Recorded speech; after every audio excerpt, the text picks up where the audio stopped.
Item number SCP-081. Object Class Euclid. Special Containment Procedures. Only those with Level 4 clearance and written permission from may have access to SCP-081.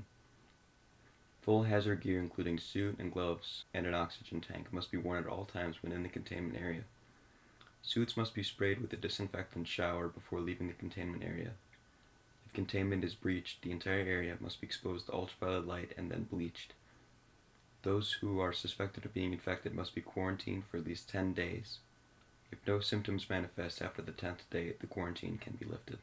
Description: SCP-081 is a contagious virus that appears to be a mutated version of the virus, but with segments in its RNA instead of. The virus is human-specific, but is spread by rats who act as a passive carrier. SCP-081 can also be spread through sexual intercourse and exposure to infected blood. SCP-081 infects adipocytes and leukocytes, inducing both to absorb nutrients at a vastly accelerated rate.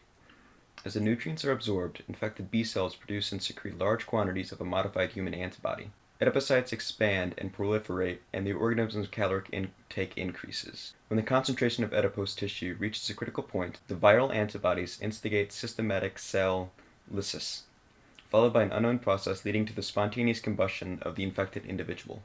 There is a 1-week incubation period before initial symptoms begin to occur.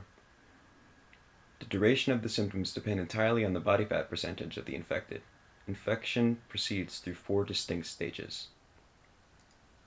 Stage 1. During the first week, there are no major symptoms, though subjects may report being slightly tired. Stage 2. In the second week of infection, subjects will begin to experience hot flashes and an increased appetite. Stage 3. Infected subjects demonstrate extreme polyphagia.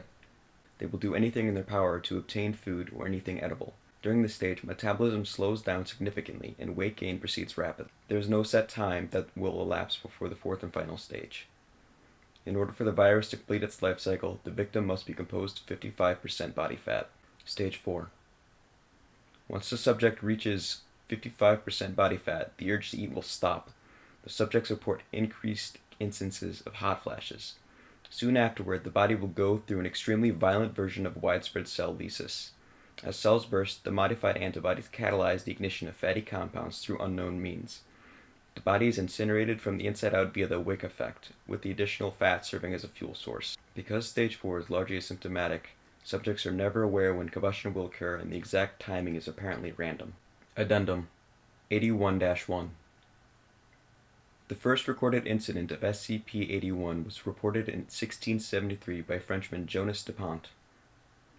In his book De Incitis Corpus Humani Spontaneus, he wrote about a case in Paris where a man was acquitted of killing his wife, as the jury agreed that the wife died due to spontaneous human combustion.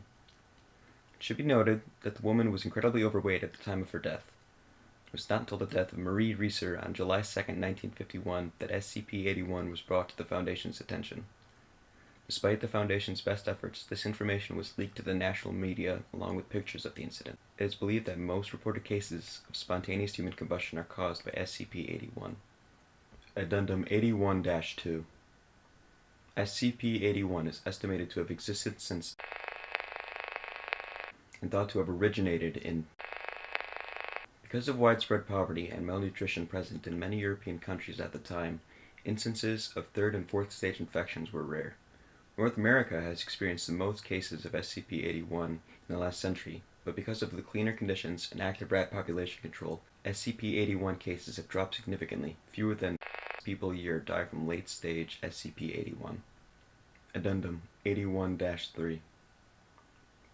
Due to the United States' current obesity epidemic, it is crucial that wild SCP-081 be eradicated. The exposure that would result from a wide-scale epidemic would be disastrous to successful containment efforts. Credited to Dr. Addendum 81-4. During testing, it has been discovered that people who have diabetes have a natural immunity to SCP-081. This has not helped in the development of a treatment for the virus, and it remains incurable.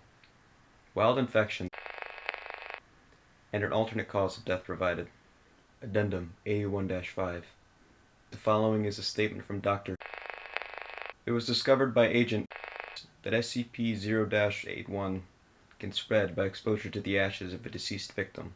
Containment and epidemic contingency protocols are being amended, and emergency service personnel who responded to Miss call have been detained for evaluation.